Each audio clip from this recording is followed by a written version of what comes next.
नमस्कार, मैं हूं तेजवीर धनखड़ और आप देख रहे हैं फेस टू फेस। इस वक्त हम खड़े हैं शहर के मेन बाज़ार में। घरौंडा स्वास्थ्य विभाग की टीम कोरोना सैंपल के लिए यहां पर पहुंची है। कोरोना अभी तक पूरी तरह से गया नहीं है और स्वास्थ्य विभाग भी अलर्ट मोड पर है। आप मेरे साथ देख सकते हैं, जो स्वास्थ्य विभाग के कर्मचारी हैं वो मेन बाज़ार में रैंडम सैंपलिंग कर रहे हैं और जो लोगों का डाटा है वो कलेक्ट कर रहे हैं। आज यहाँ पर जैसे ही स्वास्थ्य विभाग की टीम पहुँची तो कोरोना सैंपलिंग का नाम जैसे ही आया तो लोग अपनी दुकानों से नदारद मिले। स्वास्थ्य विभाग के अधिकारियों और डॉक्टरों की माने तो इनका कहना है कि जो कोरोना की सैंपलिंग की जा रही है वो रैंडम सैंपलिंग है और किसी तरह की कोई दिक्कत नहीं है, क्योंकि अभी जो एक्टिव केस है वो भी बहुत कम आ चुके हैं। अगर कल की बात की जाए तो करनाल डिस्ट्रिक्ट में 40,000 के आसपास जो है कुल केस थे, जिसमें से 39,000 के आसपास ठीक हो चुके हैं। अगर स्वास्थ्य विभाग के आंकड़ों की बात की जाए तो 551 लोगों की कोरोना से मौत हो चुकी है और मौजूदा समय में 7 एक्टिव केस है और 1 ठीक होकर जा चुका है। ऐसे में स्वास्थ्य विभाग किसी तरह की लापरवाही नहीं बरत रहा है, सैंपलिंग की जा रही है। इसके साथ ही वैक्सीनेशन का अभियान है वो भी तेज़ी से किया जा रहा है। हमारे साथ घरौंडा स्वास्थ्य विभाग से डॉक्टर विनोद गुप्ता है। डॉक्टर साहब, सबसे पहले ये जानना चाहूँगा, जो सैंपलिंग है, क्योंकि कोरोना के केस है अभी बहुत कम आ रहे हैं, लेकिन उसके बावजूद भी स्वास्थ्य विभाग अलर्ट मोड पर है, वजह क्या है? वजह यही है कि आज अब दोबारा से वायरल का सीज़न शुरू हो चुका है। पिछले बार मार्च के अंदर हमारा सब कुछ ठीक ठाक चल रहा था, लेकिन अप्रैल के अंदर जैसे ही वायरल ने पकड़ा तो वायरल की वजह से क्या है कि काफ़ी लोग ना कोरोना पॉजिटिव निकल गए। और आपने पिछली आंकड़े आपको पता ही है, पिछले 1.5 से 2 महीने में अप्रैल और मई के अंदर हम लोग किस किस फेज से गुजरे हैं। तो वही उसी चीज़ को लेते हुए अब हमने दोबारा से, अब सितंबर का महीना है, वायरल लोड ज़्यादा रहता है कि मौसम चेंज हो रहा है। अब मौसम हल्का हल्का ठंडक मौसम ने पकड़नी शुरू कर दी है, ह्यूमिडिटी थोड़ी सी रह रही है। तो इसी इशू को देखते हुए कि दोबारा से वायरल कोरोना का रूप ना ले ले, तो उसी बचाव हेतु हम लोग पिछले अब जो है डोर टू डोर सैंपलिंग जो है इसकी कर रहे हैं, ताकि हम एक आंकड़ा कलेक्ट कर सके कि इस समय हमारा जो घरौंडा है वो किस लेवल पे खड़ा है।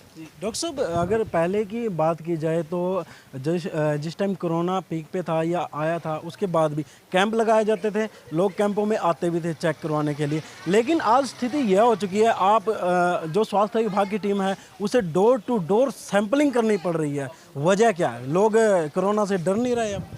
देखो, रीज़न ये है कि लोगों को ये लगता है कि अब हम 2 वैक्सीन ले चुके हैं। अभी भी हम काफ़ी लोगों को, जब हमने यहाँ रैंडम सैंपलिंग शुरू करी तो लोगों का यही कहना था कि भाई हमारे तो दोनों वैक्सीन लग चुकी है, अब हमें सैंपलिंग की क्या ज़रूरत है। लेकिन मैं यही आपके माध्यम से कहना चाहूँगा कि ऐसा नहीं है कि जिसको 2 वैक्सीन लग चुकी है उसको कोरोना नहीं हो सकता।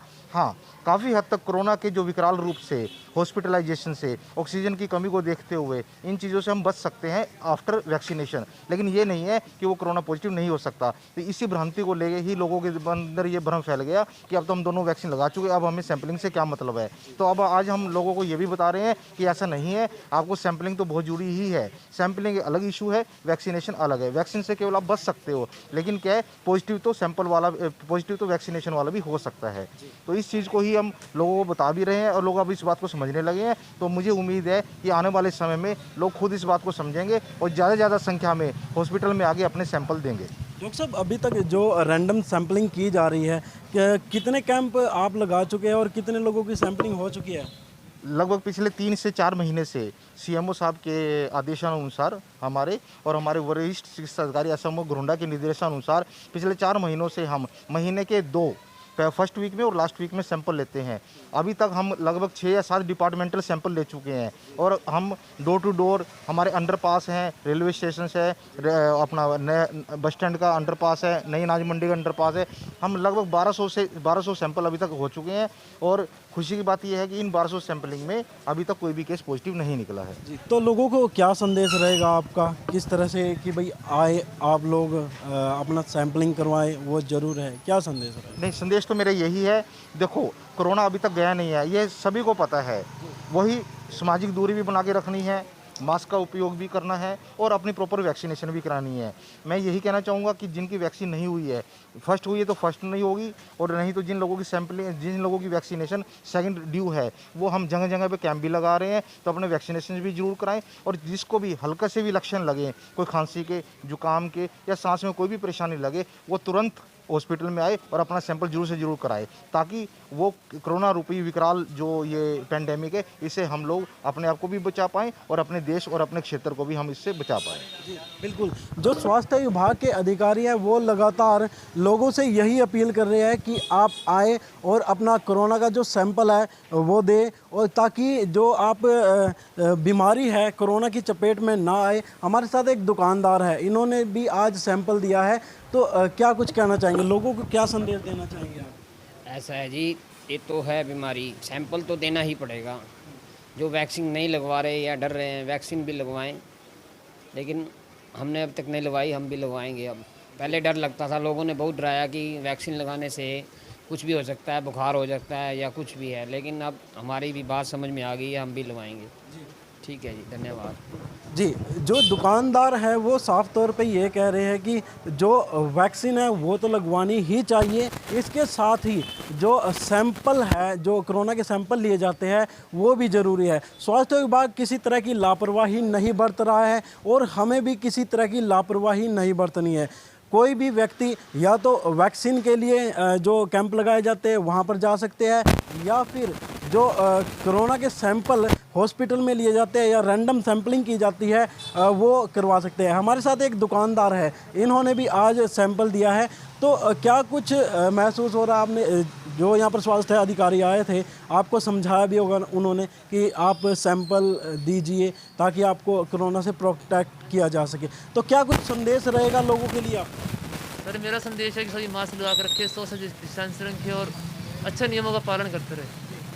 तो वैक्सीनेशन आप लोगों ने करवाई है? वैक्सीनेशन आज लगे थे।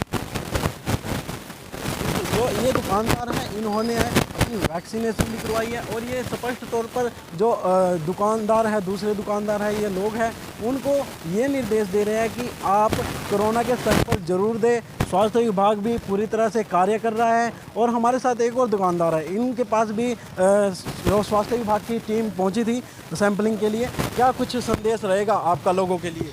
कोरोना बढ़िया रहेगी, बस क्लास। आपने भी सैंपल दिया है आज? बिल्कुल, जो दुकानदार है, जो स्वास्थ्य विभाग है, स्वास्थ्य विभाग की सबसे बड़ी बात ये है देखिए कि किसी तरह की चूक नहीं कर रही है। कोरोना अभी ख़त्म नहीं हुआ है, लोग कोरोना से डर नहीं रहे हैं। वजह यह है कि वे सोचते हैं कि अब तक जो कोरोना के केस कम हुए हैं उसकी वजह से कहीं ना कहीं कोरोना चला गया है, लेकिन ऐसा बिल्कुल नहीं है। कोरोना अभी भी है, लेकिन जो हमारी सतर्कता है उसकी अगर हम वो बरतेंगे तो कहीं ना कहीं हम उस चीज़ से, जो कोरोना है, उससे हम दूर जा सकते हैं। हमारे साथ दुकानदार है, दुकानदारों से खासकर हमें बातचीत करनी ज़रूरी है, क्योंकि आज रैंडम सैंपलिंग है, डोर टू डोर। देखिए, कभी ऐसा वक्त था कि सैंपलिंग के लिए लाइनें लगती थी, लोग हॉस्पिटल में आते थे, कैंप लगाए जाते थे सैंपलिंग के लिए, लेकिन आज हालात ये हो गए हैं कि स्वास्थ्य विभाग की टीमों को डोर टू डोर आकर, देखिए कितने, मतलब कि एक जो निम्न स्तर होता है, मान लीजिए सेफ्टी का हाई अलर्ट है, वहाँ पर आकर डोर टू डोर सैंपलिंग करनी पड़ रही है। लोग कहीं ना कहीं लापरवाही बरत रहे हैं, इस वजह से स्वास्थ्य विभाग को यह नौबत आई है कि उनको डोर टू डोर जाना पड़ रहा है। हमारे साथ दुकानदार हैं। बाबूजी, आज कोरोना सैंपल के लिए टीम पहुंची है स्वास्थ्य विभाग की, तो सभी की सैंपलिंग भी की जा रही है, तो लोगों को किस तरह का संदेश आपकी तरफ से रहेगा कि इस तरह की लापरवाही न बरते, ताकि जिस तरह से लापरवाही बरतने का तो कोई फायदा नहीं। जिस तरह से पिछले दिनों लॉकडाउन लगा था, तो उसमें क्या हालात थे दुकानदारों के? हालात तो बिल्कुल ख़राब थे, तो दुकानें बंद करनी पड़ गई थी। हाँ, दुकानें तो बंद थी भाई, क्या करें। बिल्कुल, जो कोरोना संकट काल आया था, लॉकडाउन लगा था, उस दौरान दुकानें बंद हुई थी, लोगों को अपने घरों में रहना पड़ा था और दिक्कतें बहुत ज़्यादा थी। लोग सोच रहे थे कि कब लॉकडाउन खुले, कब दुकानें उनकी खुलेंगी, लेकिन ऐसा कुछ नहीं हुआ। कई महीनों तक दुकानें बंद रही। हमारे साथ यहाँ पर दुकानदार भी मौजूद है, इनसे बातचीत करने की कोशिश करेंगे। आप सब्जी लेने के लिए मार्केट में आए हैं और स्वास्थ्य विभाग की टीम यहाँ पर लगातार सैंपलिंग कर रही है। आज स्वास्थ्य विभाग की टीम को डोर टू डोर सैंपलिंग करनी पड़ रही है, क्या कहना चाहिए? मैं व्यापार मंडल का संरक्षक होने के नाते जो ये काम ये विनोद जी, डॉक्टर साहब, मैं देखता हूँ संस्थाओं में बहुत मेहनत करते हैं और फेसबुक पे, यूट्यूब पे मैं देखता हूँ जितना है यहाँ से घरोंडा के स्टाफ दिन रात जो मेहनत करता है, मैं इनका धन्यवाद करता हूँ। और ख़ासकर डॉक्टर विनोद का जो यहाँ जनसंपर्क में सब इनको जानते भी हैं और ये एक अच्छा कार्य कर रहे हैं। ये जो कोरोना महामारी हमारे देश में इतनी बुरी तरह से आई है, तो ये जो तीसरा चरण आने वाला है, अगर हम ये कोशिश करेंगे तो इससे हम बहुत बचाव कर सकते हैं। डोर टू डोर जैसे आप लोग, डॉक्टर विनोद जी मेरे पास खड़े हैं, और मैं पत्रकार भाइयों का भी बहुत धन्यवाद करता हूं जो यहाँ हमारी आवाज़ को, हमारी बात को दूर तक पहुँचाते हैं। इसका बड़ा प्रभाव पड़ता है, लोगों में एक भावना बनती है कि हम कोरोना से बचें।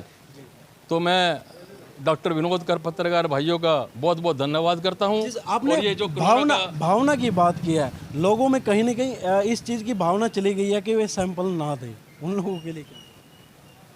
मेरे दोस्तों, मैं तो यही संदेश दूंगा कि मैं खुद कोरोना महामारी से निकल के गया हूं और मेरी जो जान बची है इस कोरोना से, तो मैं तो यही हर आदमी से कहूंगा कि इस चपेट में ना आए, कोरोना से बचें, सैंपलिंग दे। और जो ये काम आपका विभाग कर रहा है, ये एक बहुत अच्छा कार्य है और हर बंदे से मैं तो हाथ जोड़ के विनती करूँगा आपकी तरफ से, स्टाफ की तरफ से, कि वो कोरोना की टेस्टिंग दे जिससे कोरोना का बचाव हो सके और इस महामारी से हम बच सके। आप व्यापार मंडल के भी सदस्य संरक्षक है, तो जिस समय कोरोना फैला था, आप इस चीज़ से बखूबी जानते होंगे कि जिस समय कोरोना फैला था, लॉकडाउन लगा था, बाजार बंद थे, हालात क्या थे उस समय? सर, ये जो इतनी महामारी आई, ये हमारी, इसमें हमारा भी बड़ा कारण रहा। हमने मास्क को नहीं लगाया, सेफ नहीं रहे, सैनिटाइज को इस्तेमाल नहीं किया। यही कारण है कि हम संपर्क में एक महामारी फैल चुकी है। और जब अब भी हम अगर इसका ध्यान नहीं करेंगे तो महामारी फैलने में कोई ज़्यादा समय नहीं लगेगा। मैं तो हर एक को कहूँगा मास्क भी लगाएं, सैनिटाइजर का भी इस्तेमाल करें हर दुकानदार। अगर हम इस तरह के कार्य करेंगे तो इससे बचाव भी रहेगा और सब ठीक भी रहेंगे। बिल्कुल, जो तीसरी लहर की आशंका के चलते हैं लोग, और स्वास्थ्य विभाग पूरी तरह से अलर्ट है। हमारे साथ डॉक्टर विनोद जी है। विनोद जी से हम यह जानने का प्रयास करेंगे, जिस टाइम कोरोना फैला था उस टाइम हॉस्पिटलों के क्या कुछ हालात रहे थे? देखो, मैं तो ये कहना चाहूँगा, हमारे CSC घरोंडा जो है, उस समय हम लोग को ये नहीं पता था, दिन और रात 24 घंटे हमारे स्टाफ की ड्यूटी लगी हुई थी। और जिस लेवल के पेशेंटों को हम लोगों ने देखा है, सांस की तकलीफ़ से, ऑक्सीजन की कमी से जब लोग हमारे पास एडमिट हुए, तो क्या उनकी कंडीशन थी, मैं अपने शब्दों में बयान नहीं कर सकता। और हम लोगों ने जितना उनको फर्स्ट एड दे पाए, जितना वो मैक्सिमम कवरेज दे पाए, फिर उनका रेफरल सिस्टम कल्पना चावला भेजा उनको, ठीक है ना। उसके बाद वहाँ से भी वो काबू नहीं आए तो उनको चंडीगढ़, दिल्ली भी रेफ़र हुए हैं। तो जिस कंडीशन से वो लोग गुजरे हैं, वो कंडीशन बड़ी ही भयावह था। और अप्रैल और मई का महीना तो मैं कभी भी भूल नहीं सकता, क्योंकि हर बंदे के अंदर एक दहशत फैल गई थी कोरोना रूपी। हर लोगों बंदे को ये हो रहा था कि किसी को कफ कोल्ड भी होता था तो उनको ये लगता था कि कहीं मुझे कोरोना तो नहीं हो गया। तो लोग हमारे से मतलब दिन में 100 फ़ोन में अटेंड करता था इस चीज़ के, कि लोग इतनी इंक्वायरी लेते थे कि जी मुझे ये दिक्कत आ रही है डॉक्टर साहब, कि कहीं मुझे कोरोना तो नहीं हो गया। मेरे पास इतने भी फ़ोन आते थे कि लोगों को ये नहीं पता होता था कि हम कहाँ पर पेशेंट को एडमिट कराएं, क्योंकि बेड नहीं थे, जगह नहीं थी, डॉक्टर्स अवेलेबल नहीं थे। तो लोगों ने, मैं लोगों से ये अपील कर रहा हूँ कि वो समय दोबारा हमारे देश को, हमारे प्रदेश को, हमारे ज़िले को ना देखना पड़े। तो भाइयों, अपील यही है कि मास्क लगाओ, सैनिटाइज़र का यूज़ करो, सोशल डिस्टेंसिंग रखो और ज़्यादा से ज़्यादा संख्या में आप अपना सैम्पलिंग जो है हर 15 दिन पे या महीने पे देते रहो, ताकि हम लोग अपनी इस भयावह स्थिति से ज़्यादा से ज़्यादा बच पाएँ। तो कहीं ना कहीं लोग सैंपलिंग में सहयोग नहीं कर पा रहे हैं? नहीं, ऐसी बात नहीं है, सहयोग तो है। मैंने पहले भी बताया जैसे कि आपको, कि लोगों के दिमाग में भ्रम यही है कि अब हम वैक्सीनेटेड हो चुके, अब हमें सैंपलिंग की क्या ज़रूरत है। लेकिन अगर हम अवेयरनेस कैंप लगा के लोगों को स्वास्थ्य विभाग के माध्यम से अगर हम लोगों को ये अवेयर करें कि नहीं, सैम्पलिंग तो जुड़ी है ही है। वैक्सीनेशन अपनी जगह, सैम्पलिंग अपनी जगह। तो लोगों की कोऑपरेशन अब भी वैसी है, क्योंकि लोग इस चीज़ को देख चुके हैं, लॉकडाउन को देख चुके हैं, और अब कोई भी शख्स ये नहीं चाहता कि दोबारा से लॉकडाउन लगे।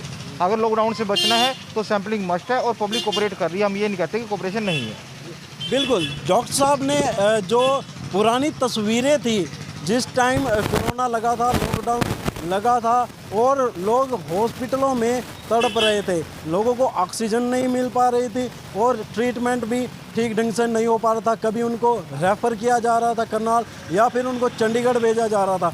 लेकिन हमें आज उस जो भयावह समय था कोरोना का, उस समय को हमें नहीं भूलना चाहिए, बिल्कुल भी नहीं भूलना चाहिए, क्योंकि हालात क्या थे सभी के सामने थी। और उसी को ध्यान में रखते हुए स्वास्थ्य विभाग पूरी तरह से अलर्ट है।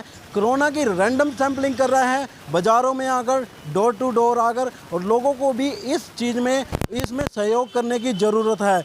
हम भी लोगों से यही अपील करते हैं, फेस टू फेस आप सभी से यही अपील कर रहा है कि अपनी जो अगर आपको डोज भी लगी है वैक्सीन की, तब भी आप अपना कोरोना का सैंपल ज़रूर दें, ताकि किसी भी तरीके से आपको कोरोना दोबारा चपेट में ना ले और आप कोरोना से सुरक्षित रह सके। आप देख रहे हैं फेस टू फेस, मैं हूं आपके साथ तेजवीर धनखड़। नमस्कार।